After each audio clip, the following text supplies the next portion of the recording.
Good evening and welcome to the University of Toronto Mississauga's webinar entitled Canada's Last Ice Age, an Arctic Refuge in a Warming Climate. My name is Reese McMillan, and as a UTM alumna, I'm so pleased to welcome you to tonight's special event. Although this event takes place online, I'd like to take a moment to acknowledge this land on which the University of Toronto operates. For thousands of years, it has been the traditional land of the Huron-Wendat, the Seneca, and the Mississaugas of the Credit. Today, this meeting place is still the home to many Indigenous people from across Turtle Island, and we are grateful to have the opportunity to work on this land. Today, we have alumni and friends from all over the world watching this event, and so many countries. So from India, Nigeria, Hong Kong, Australia, Scotland, Germany, Italy, Guyana, Singapore, Indonesia, the UK, the Netherlands, Colombia, Spain, all across Canada and the United States. So welcome everybody. Thanks for joining us tonight.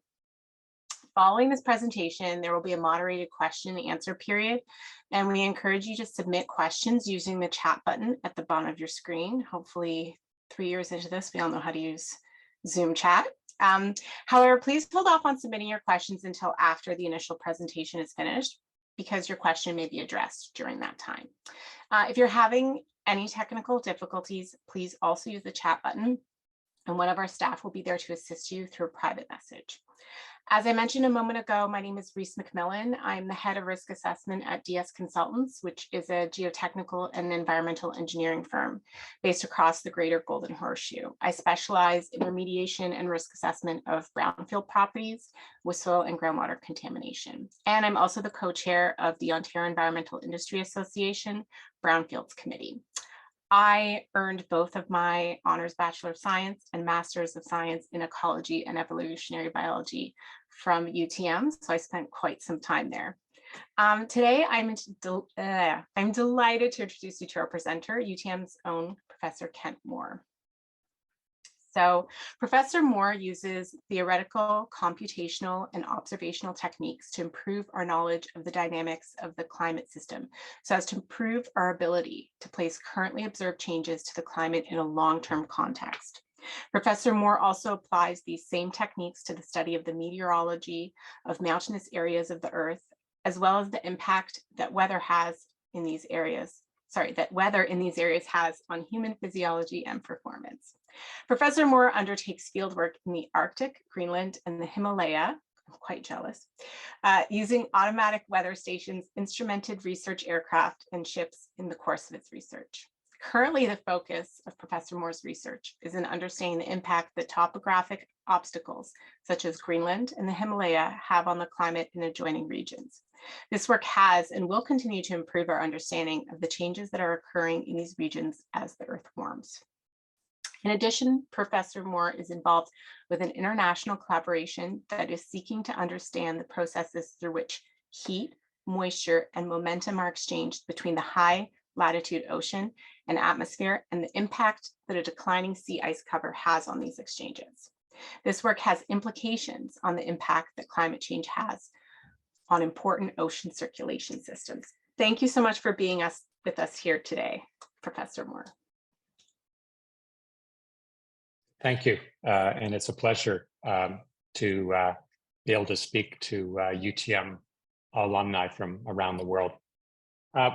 What I want to talk about today is an area to the north of Canada and also to the north of Greenland called the Last Ice Age. And it's as we'll find out, it's a refuge for many species that depend on sea ice, such as this polar bear I'm showing you here. Hopefully throughout the rest of this century as the climate continues to warm and as we continue to lose sea ice from the Arctic. So, you know, we're all aware that the climate is warming. And so one of the things that's happening because the climate is warming is that we're losing sea ice from the Arctic. And in fact, if you go back to the start of the satellite era in the late 1970s, the amount of sea ice, the area has declined by about 40%. So I have a little animation I just want to show you here. So this is going to essentially is a depiction of the Arctic. So of course, here's Siberia. This is a Russian island called Novaya Zemlya. This is Spitsbergen. This is Greenland. And this is in the Canadian Arctic and here into Alaska over here. And this is at the start of the satellite record back in, say, the late 1980s. This is what the sea ice looked like in September. So again, most of the Arctic was covered by sea ice. And I'll just run this animation forward. And what it'll do is it'll show you the decline in sea ice since the late 1970s. So again, what they're showing in the background essentially is every September what the sea ice looked like. And this graph then shows you the area. So in the beginning of the satellite record, there was about 6.5 million square kilometers of sea ice. And you can see it goes up and down, up and down. But again, over time, you can see that there's this trend towards lower area. It actually got quite dramatically dropped around 2005. 2012 was the minimum sea ice we've ever seen in the Arctic. It bounced back a bit, but it's continued to sort of decline. So if you again consider going back again, say to 1979, there was maybe 6.5 million square kilometers. Now we're somewhere around 4 million square kilometers. So that's the amount of sea ice that we've lost. And if you look at this graph here, it sort of tells you where the ice has been lost. It's been lost essentially from the Siberian sector and also from the Eastern Arctic, so the Canadian basin and also into the Alaska region. So this is where essentially we've lost sea ice. The other thing that's happening is that the ice is also getting younger, it's getting thinner. So it's kind of like Benjamin Button going backwards. And it turns out that sea ice thickness and age are typically correlated. Older ice tends to be thicker. And this is what first year ice looks like. This is an image I took when we were doing some field work off of Greenland. And so this is all first year ice here. You can see there's open water in here. This is about 1 meter thick or so. That's an iceberg back in the background. It's obviously much larger, but of course this is land ice and this is sea ice here. And so this is what first year sea ice looks like. It's quite thin and it typically is broken up into ice flows. This is what multi-year ice looks like. And you see what happens with multi-year ice. It gets very, very thick. And often the ice flows crash together and they break up into these things called pressure ridges. So multi-year ice is very difficult to travel through because essentially one has to wind its way through all these large pressure ridges that exist. Multi-year ice is a very complex environment and a lot of species ranging from algae. There's very unique algae that feed on the bottom of these large ice flows that of course then are the bottom of the food pyramid, and then it goes up to polar bears. So this complex sea ice is a very nice habitat. Polar bears like to put their dens in this multi-year ice. Seals also like to have their dens. They burrow down into the multi-year ice, and that's where they have their pups. And often what polar bears do is they just kind of jump on top of the den and eventually break through it and then feed on the pups. So if you look at how sea ice grows, this is a schematic of what happens. So it turns out that sea ice grows in the summer, so it grows in the winter, it melts in the summer, and it repeats this cycle on and on. It turns out that sea ice grows most rapidly in the first year, and in subsequent years, it doesn't grow quite as much. And that's because ice actually acts as an insulator. And so sea ice essentially is frozen water. And so when the ice is thin, it's easy for the air essentially to cool the water down and freeze it. But as the ice gets thicker and thicker, it's less efficient process. And that's why you get most of this ice growing in the first year, maybe 1 meter, 1.5 meters thick. In subsequent years, it grows less and less. And so the upshot is it takes a long time to get really thick ice. It could take upwards of 7 years to get ice, which is 3.5 meters thick. So it's a very, very slow process to grow thick ice in the Arctic. This is a schematic of sort of the percentage of various types of ice, again, starting in 1985. 1985, essentially, probably 70% of the ice in the Arctic was more than 1 year old, and about 30% was what we call first year ice. And as we said, even we saw that decline in ice area, but there's also this decline in the older ice. And so now we're at a point where there's maybe 60% first year ice, and there's only 40% multi-year ice. So we're losing, in addition to the area of ice that's being reduced, we're also losing this very old thick ice out of the Arctic. This is a schematic showing you ice age. So again, age and thickness are sort of related. And this shows what the sort of age of sea ice in the Arctic was back in 1984. The white stuff is really old ice, more than 4 years old.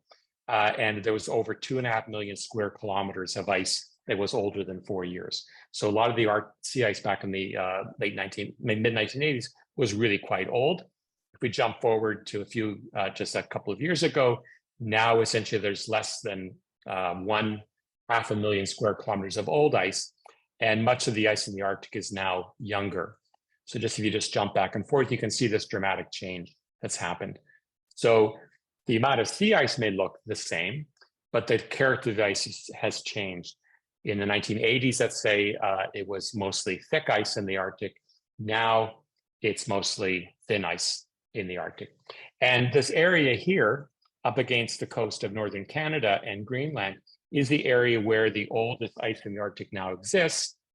And this is called the last ice area.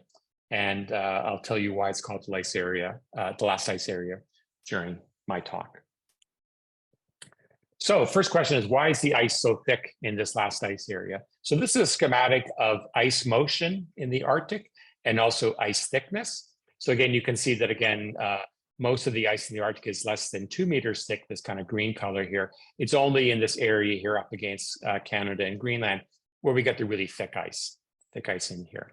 And this is the ice motion. So there's two main types of circulations in the Arctic with sea ice. There's something we call the Beaufort gyre, which is this anticyclonic or clockwise circulation in the Western Arctic that just spins ice around and around and around. And then there's this other pathway here where ice moves from, let's say, the Siberian coast over towards Greenland. And this is called the transpolar drift. And so these are the two main circulation patterns. And essentially, there's also two ways in which ice leaves the Arctic, either through Fram Strait. Fram Strait is this region between Greenland and Spitsbergen, and also down through Nares Strait, and also the Canadian Arctic archipelago. And so the reason why the ice is so thick in this region is that you can see the ice is moving into this region. And so it just sort of piles up in this region. It doesn't leave. There's very little ice leaving this region. So this region acts as a net, if you like, sink of sea ice. The ice just tends to persist in this region. And of course, then it can get thicker and thicker and thicker. So that's the reason why we have this area of thick ice in the Canadian Arctic. This is now a forecast, a combination of forecast and observations showing you sea ice area. So again, this is in million square kilometers. These are observations. This is a historical climate run here. And what I'm showing you here are essentially four different scenarios. This is a technical term, but these are increasing greenhouse gas emissions over the next 100 years or so. So this thing called RCP 2.6 is a scenario where we very quickly reduce our carbon emissions and go to net zero. And then RCP 8.5 is essentially, we don't do anything. We continue to emit carbon dioxide as we do now. And there's a spread in these models. This kind of shading just shows you the spread. So there's a certain amount of uncertainty in these forecasts. But I want to focus on this red curve here, where essentially you can see that sometime around 2070 or so, or maybe even as early as 2040, we'll hit this 1 million square kilometers, which is the definition of an ice-free Arctic, okay? These other emission scenarios where we essentially slow down our emissions of carbon, sea ice, there's more sea ice left in the Arctic, but all of these simulations have some probability that we'll get below this 1 million square kilometers by the mid part of this century. And so that's what we define as being an ice-free Arctic. So when you hear people talk about an ice-free Arctic, they mean less than 1 million square kilometers. And so the question is where's that million square kilometers? That's the kind of cool question. Well, it turns out that that million square kilometers is this last ice area. It's this area, very thick ice up against the Canadian Arctic archipelago and northern Greenland, okay? And so this will be the region sometime, let's say in the mid part of this century or so, when the Arctic becomes ice-free in the summer, there still will be ice in this region, okay? And that means that this area of very thick ice that we have now will act as a refuge.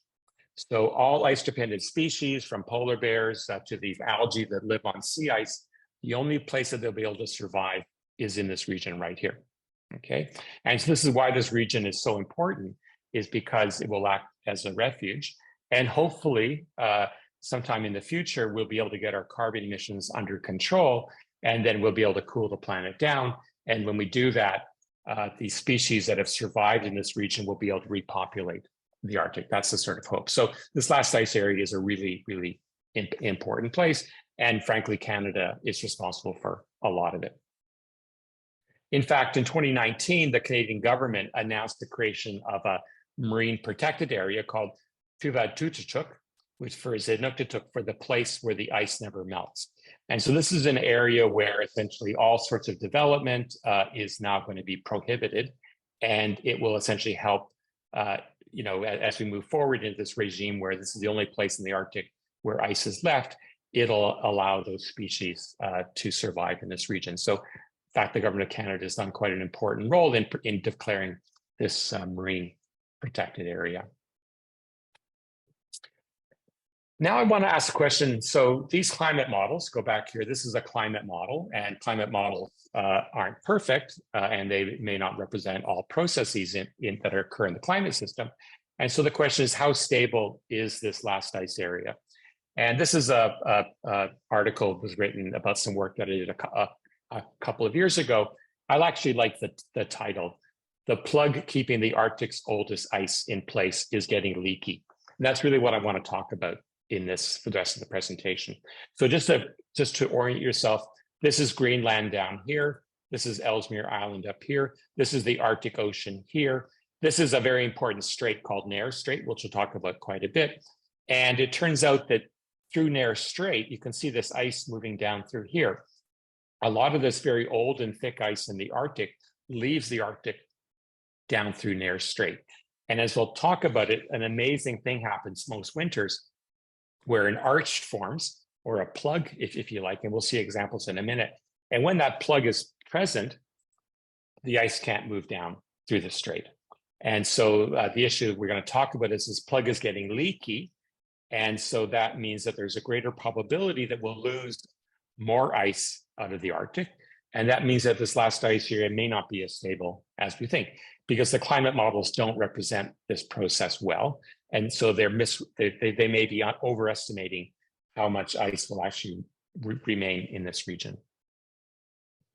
So just a bit of geography here. Again, this is the Arctic Ocean. This is Ellesmere Island. Greenland is over here. We're going to talk about a thing called a flux gate in a minute. I'll just mention what it is just in a minute. This is Nares Strait here, and this is Baffin Bay down here.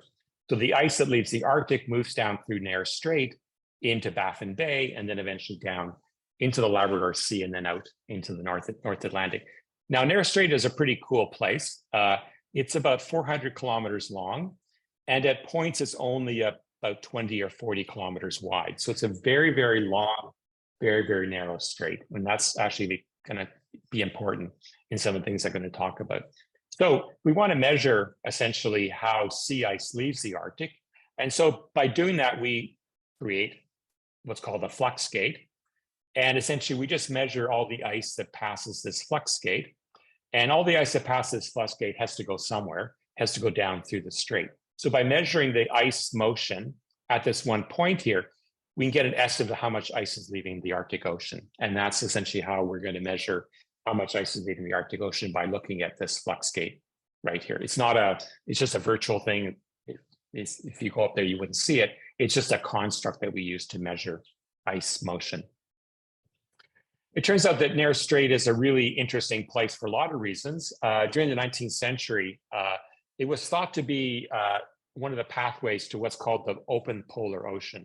So there was this idea floating around for a couple of centuries that there was ice in the Arctic Ocean, but if you got far enough north, you actually got into a region where there was no ice. Okay, people even thought there were inhabitants in this region, and it was very, very warm. I don't think they understood the physics of it, but this was the idea. And so there was a lot of work done in the 19th century to try to get to this open polar ocean. And Nares Strait right here was one of the pathways that people took. So it turns out in the 19th century, there were many, many expeditions that tried to sail up through Nares Strait to get to this open polar ocean. It never got there because, of course, the open polar ocean didn't exist, but they tried to do that. People also tried to come up here, essentially, again, between Spitsbergen and Novaya Zemlya.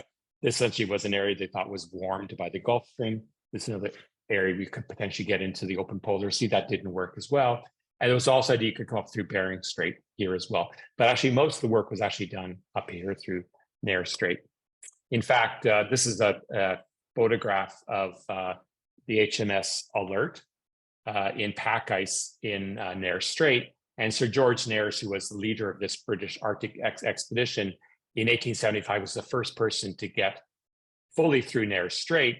The problem was when he got up to what he thought was the open polar ocean, of course, there was tons of sea ice here, that very thick ice that we call the last ice area. And so he couldn't go any farther, but he was able to get right through the strait. And in fact, there's now a Canadian, the most northerly settlement in the world is a Canadian military and weather base called Alert, which is just to the west of Nares Strait. So how do we measure ice flowing down through Nares Strait? The region is very remote. Again, no one lives in this region. It's a very harsh climate, so it's very hard to measure it directly. But it turns out we can measure it from space using a technique that's called synthetic aperture radar. And essentially all it is just a radar in space. So a radar is just an instrument that beams microwave radiation down towards the surface. We all are familiar with these radars that track precipitation. So in that case, there's a radar which sends a beam of energy out. If there's precipitation in the air, that radiation is backscattered towards the radar. And so by measuring that backscatter, you can tell where the precipitation is. The same thing kind of works in space. You have this radar in space, you send a beam of radiation down, it's scattered back towards the satellite. And it turns out that sea ice scatters different than land, different than ocean. And so by looking at essentially the backscatter radiation coming back, we can distinguish things like ice flows. It's actually pretty cool. So this is an example of a synthetic aperture radar image from December 3rd, 2021. Again, this is Ellesmere Island. This is North Greenland. This is Nares Strait coming down here. And you can see these radars have resolutions of a few meters. So there's an ice flow. There's another ice flow, a couple ice flows here, right? I'll just jump forward a few days. Sorry, there. Can you see how, focus on this one right here. You can see how it's, sorry, you can see how it's moved. Okay, so we have an algorithm, which is essentially just a computer code, which can actually track all these ice flows as they move. And from that, we can infer ice motion. So here's the ice motion that we got from comparing those two SAR images just a few days apart. There's that ice, you can see a couple of these ice flows here. So these vectors tell you the direction and the magnitude of the ice motion. This is 10 kilometers per day. And so you can see that there's no ice motion in this region here, but as we start moving towards Nares Strait, the ice starts to move. And as it comes down through Nares Strait, it starts to accelerate, okay? And that's just because the ice is being forced into a very narrow channel. And so to conserve mass, it has to accelerate. That's something called the Bernoulli principle. So if you move a fluid into a narrow region, it has to accelerate. And you can see how these ice motion gets very, very strong. It's like 10 kilometers per day in here. It's maybe just a few kilometers per day here. So this is this ice tracking technique that we can use to measure ice motion. And from that, we can determine how much ice is entering Nares Strait. It turns out that if we look at this, the transport is very seasonal. It tends to stop during the winter, which is kind of cool. And this is essentially some data from that flux gate that we created in the SAR imagery. So when the flux is positive, ice is moving southwards. You can see the ice moving southwards. And suddenly, here on this date here, the ice starts to stop. And it continues to be zero until July, when it starts up again. Okay, so during this whole winter, there's no ice transport at all. And the reason why there isn't any ice transport is because an ice arch is formed. And once that arch forms, it stops the transport of sea ice. So I want to show you just another example of this forming. This is now, we're now a bit farther south. This is Ellesmere Island, this is Greenland, and this is what's called Smith's Sound, which is a very narrow region at the southern end of Nares Strait. And I'll just jump forward here. You can see these individual ice flows. You can see them moving southwards. And then suddenly they stop. See, there's no more motion. Ice is moving southwards, and then it stops, and that's the arches formed. And once the arch forms, then there's no transport north of the arch. It just stops. Okay, and these arches are incredible. They can be upwards of 100, 150 kilometers long. Huge structures that remain stable through the whole winter. It's really quite remarkable. And again, this is a transport now. If you look at this flux gate right here, a different flux gate, you can see transport, transport, transport. Then suddenly, around the beginning of December, it stops and there's no transport. In this case here, the arch remains stable until late June. So almost 6 months, it was stable.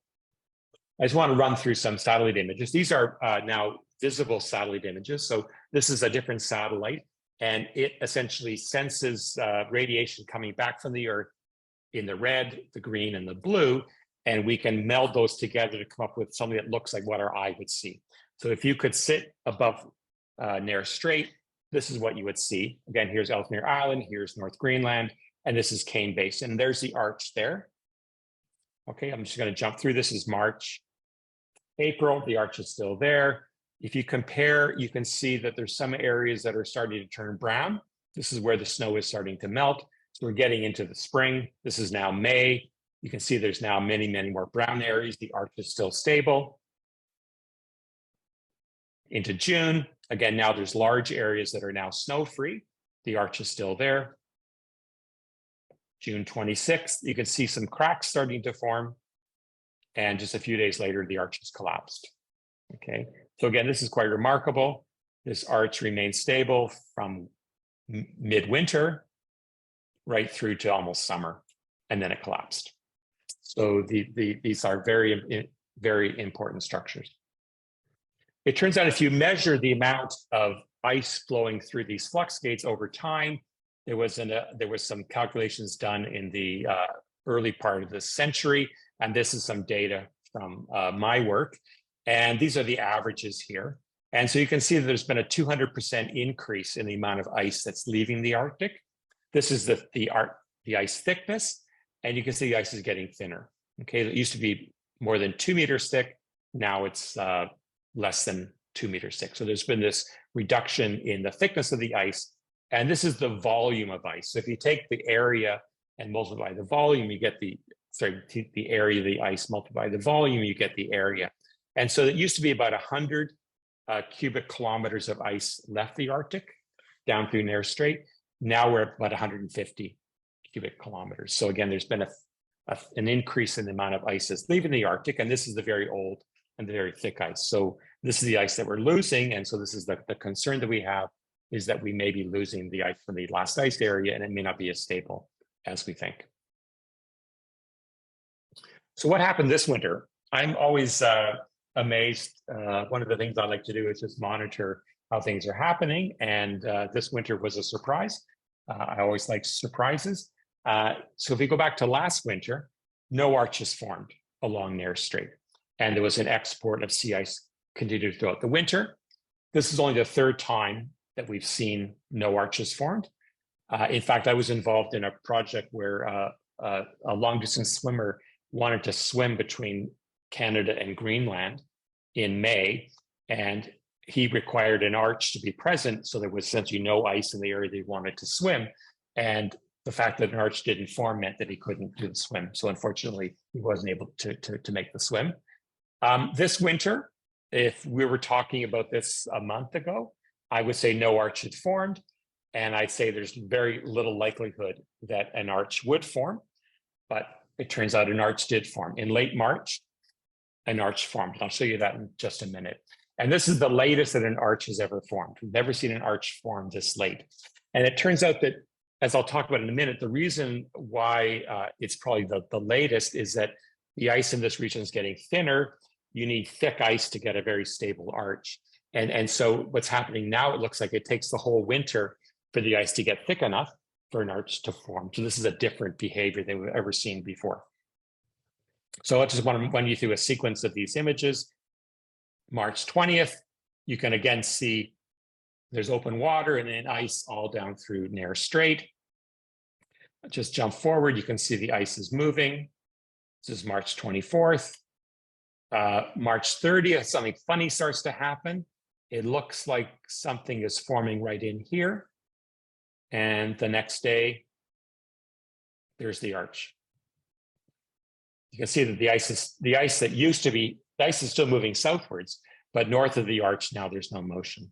So there we go, there's the arch forming, and there's April 1st, and this is a few days ago. So the arch is stable, and it'll probably remain until July. So this is, again, quite a remarkable thing that's happened. So there we go. The arch formed the end of March. So again, this is a remarkable occurrence. It's never happened before this late. And again, I think the thinning ice that we're seeing is symptomatic of actually what's happening here. So why did the arch not form until quite late? So what I'm graphing here is sea ice thickness for 3 different winters, 2021, 2022, and 2023. So in 2021, an arch formed. In 2022, no arch formed. And in 2023, this year, an arch formed late. And if you look at what's happening here, again, look at the early part of the winter. January is when an arch typically forms. Both 2022 and 2023, the ice was less than 1.5 meters thick. In the year that the arch formed, 2021, the ice was thicker. And then in last winter, the ice remained thin throughout most of the winter. This winter, which is the blue curve here, the ice was thin to start, but over the winter it started to thicken. And so by the middle of March, it was now over, it was in fact thicker than it was in 2022. So this thickening over the winter, I think, is what was happening. We had this sort of threshold around 1.5 meters. The ice needs to be thicker than that for a sustained period of time to get an arch forming. 2021 was easy, it met that criteria. The arch was there for the whole winter. 2022, the arch never got to that threshold for any period of time, and so there's never an arch present. This winter, the ice started out thin, but it thickened up, and then it got to the point where an arch could form. So the threshold seems to be about 1.5 meters. If you're below that, you can't get an arch. If you're above that, you actually get an arch.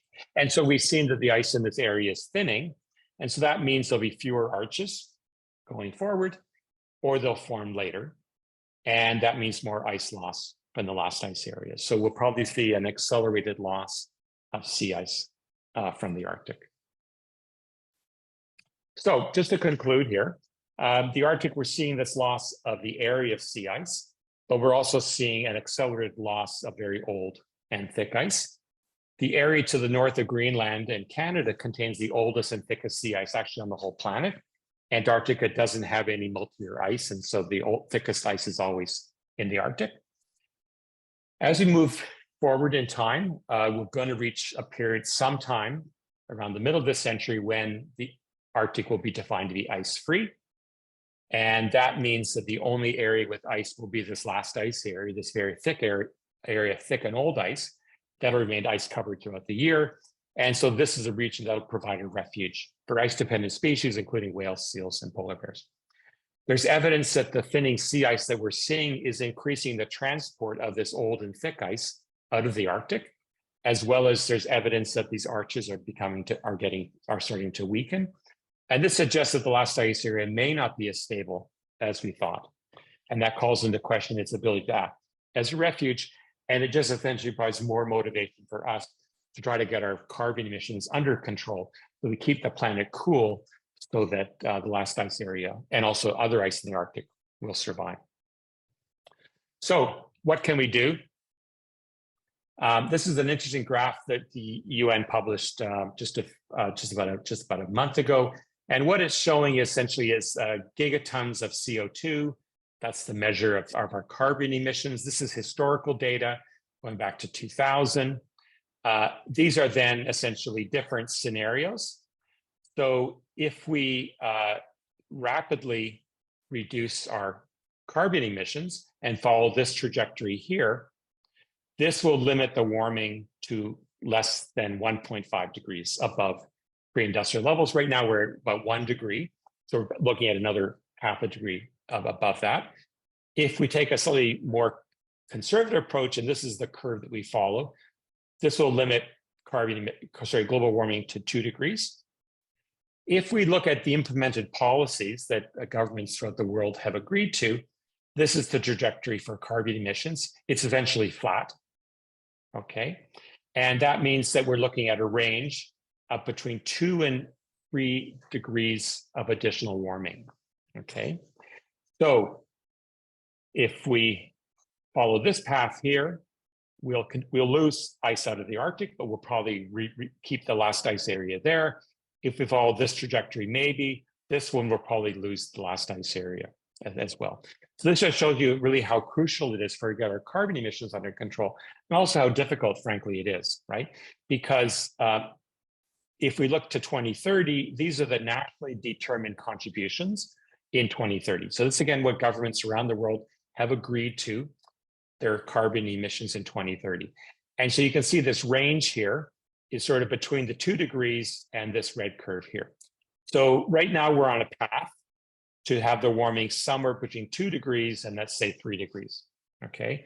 So any changes that we've seen anywhere in the world, they'll be exacerbated by this additional warming that we're happening, that's gonna occur. So this just really drives home the fact is that we really need to sort of serious about this, reduce our carbon emissions so that we can reduce the warming either to 1.5 degrees, which is probably unrealistic, but at least down to perhaps 2 degrees. So thank you very much. And I'm happy to answer any questions that you have. Thank you so much, Kent, for sharing your insights and experience with us. We have several questions, but I'm going to hop in with my own question first because I'm allowed to do that. I run this. Did you celebrate the March arch, you and your colleagues, when you saw that the arch came? Was there like cheering? Was, you know, I'm very curious how that felt, given that it was the latest one ever, or whether you know, I bet you guys weren't expecting that to happen. Yeah, so I have a grad student who's working on this with me. So I emailed her about it. I have a colleague in the environment that we work with. So I emailed them both and said, look, wow, an arch formed. The first question is, why did it form so late, right? And so that was kind of bugging me. And I think there's maybe an answer in some of the stuff that I showed. You actually raise a very interesting question. And so we're seeing changes. As a scientist, I'm studying things that we've never seen before, okay? And that's exciting as a scientist, frankly, to see stuff that no one's ever seen before. But the backdrop is, why are we seeing them? Because the climate is changing, right? So it's kind of a double-edged sword, frankly. It's exciting science to see something that's never been seen before and to understand why. But then you say, oh, why? Because the Earth is warming, okay? And so it's kind of a double-edged sword, frankly. It is exciting, but it's just more, if you like, it just motivates me more and more to kind of get the word out that we need to do something, because we're rapidly running out of space and time, really. And you know, I have 2 grandchildren, and I'm deeply concerned about the world that they're going to live in, right? Because it's going to be a lot different than the world that I lived in. And frankly, my generation has not been a wonderful steward of the environment. And I think we need to really kind of just motivate ourselves to reduce our carbon emissions so that, you know, my grandchildren will live in a world which approximates the one that we have. They'll have polar bears, they'll have glaciers, you know, all the wonderful things that we have in our world. And I'm worried that they're not going to be able to see that stuff. So it's actually a double-edged sword. It's exciting, but it also kind of just eats at me, because it's the reason we're seeing these things is because the climate is changing. So like canaries in the coal mine, right? Yeah, it's sort of like, like the concept of a lifestyle creep where, but in the sense of climate where we're getting used to things that, in so it's sort of, it's exciting that the arch came, but also, it sort of makes you take a step back and go, well, that's actually, not, we wouldn't have had this excitement, 10 years Yeah, ago or what have you. exactly. So, Exactly. and a lot of things happening in terms of just our climate in general that are becoming more normalized. And I don't think as a society, we're always kind of thinking that way. So I guess I'll step to a pre-submitted question that kind of touches on what you brought up is, what steps can we be taking as citizens to try and make an impact? It's you talked a lot about sort of governments overall and sort of the policies they've made and how that's going to affect outcomes. But and obviously that's very important. We've gotten some questions on that. But as individual people, as individual stewards of the earth, as people holding this land for our children and grandchildren, what things could we be doing to help? You know, I'm more optimistic than I was a few years ago, just because I think people are getting the idea that technology is coming along. I now drive a hybrid, so I'm happy that I never use the gas. I can get to Mississauga and back and charge my car, so I never emit any carbon when I go to work, which makes me really happy. There was an interesting interview I heard on the CBC yesterday where someone had calculated if you put a heat pump into your house, you can reduce your carbon emissions by 80%. Let's say you're burning oil, right? So there's things that we can do, and that's a dramatic. I mean, if every one of us put a heat pump and got off of natural gas or oil, then that would be a huge boon, right? So electric vehicles, converting to heat pumps, getting off of natural gas, I think are things that we can all do as consumers. And the marketplace is there now, right? We have a place in Nova Scotia, and they put a heat, before we bought it, there was a heat pump there, and they're quite common. So it's not exotic anymore, right? Heat pumps aren't exotic. We can do that, and they pay for themselves, right? Because again, you're just reducing not only do you reduce your carbon emissions, but you pay for itself by electricity. Right now, it's actually cheaper. The challenge, of course, is that can we do it fast enough? That's what that curve really showed, right? We got to do it really fast. I live in Midtown Toronto in a condo which maybe has 250 units in it. There are 2 electric vehicles. There's 2 charging stations. Okay, so that's okay for me now. But the question is that, what can we do, right? I mean, is there enough electrical load in this area to put 100 charging stations in? I don't know, right? And that's the sort of infrastructure. We're sort of now to the point where it's almost an infrastructure thing. Can we put the infrastructure in fast enough? And that's really, I think, the challenge. And the challenge is those curves have to be pretty steep, or we're going to bake in additional warming, which will eventually lead to a planet which is a lot warmer, more severe weather, less sea ice. So the window is really, really small. The frustration I have is that the first UN climate conference was in 1993. We knew the answer in 1966, and now we're in 2023, and we're still debating whether we should do it or not. So I think that's the kind of frustration. We got to move really quick, or we're going to be in a world which is a lot more harsh than the world we have now. Mm-hmm. I also have an electric vehicle, which I love because it costs next to nothing to move around. So I definitely, and I think the biggest problem with that is infrastructure. I think the government could keep working towards more sort of incentives for that. What else do you think that the Canadian government or the provincial, well, I mean, that's in general, what can the Canadian government and its provincial governments be doing? I think they have to move faster. I think they know what they have to do. They have to move faster. I don't think there's anything else.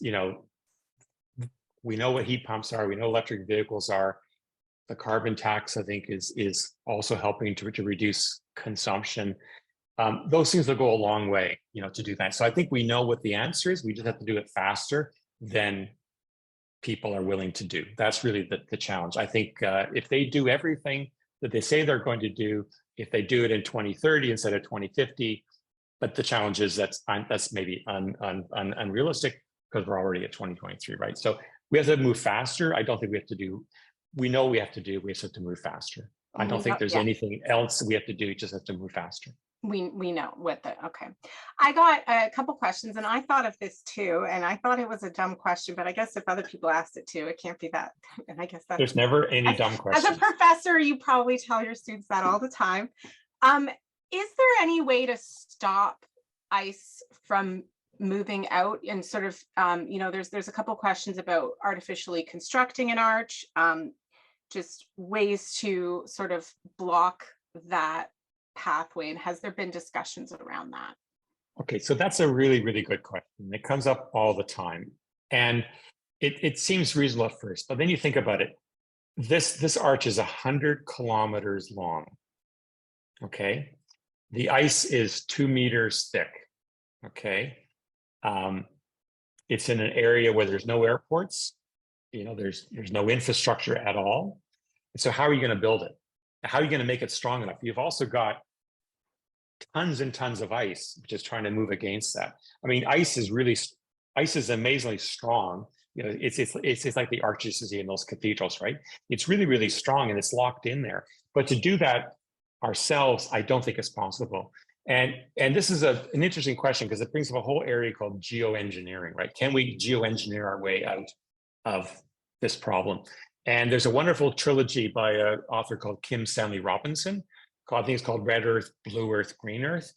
And it's a book about essentially climate change and trying to geoengineer it out. And the scale is just enormous, okay? So you just imagine how many ships we have to send with concrete up into Nares Strait to build this arch, okay? I just think it's not possible. It's just too big. And I think most things in the climate system are too big. Like you think about a thunderstorm is more energy than multiple nuclear bombs, right? So that's how much energy there is in the climate system. It's more than we can handle. So we can't engineer our way out of this. It's just not possible to do it, unfortunately.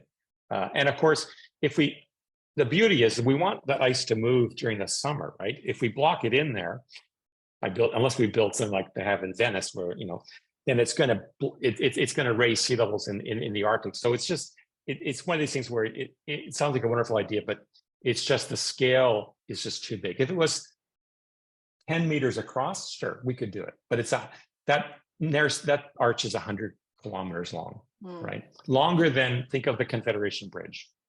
Longer, maybe it's multiple Confederation bridges. Okay, it's just too big to engineer. Good point.